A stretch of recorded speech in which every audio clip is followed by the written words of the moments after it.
Hindi tayo gumagamit ng mga seasoning, kundi yung nilalagay natin dito na pampasarap is asukal na pula. Para medyo manamis-namis yung lasa. Hindi kasi talaga tayo guys gumagamit ng mga kung ano man sa niluluto natin. Sanay tayo na gumamit ng asin, mga spices lang.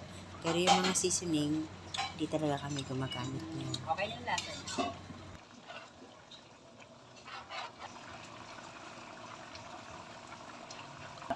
Okay na? Okay.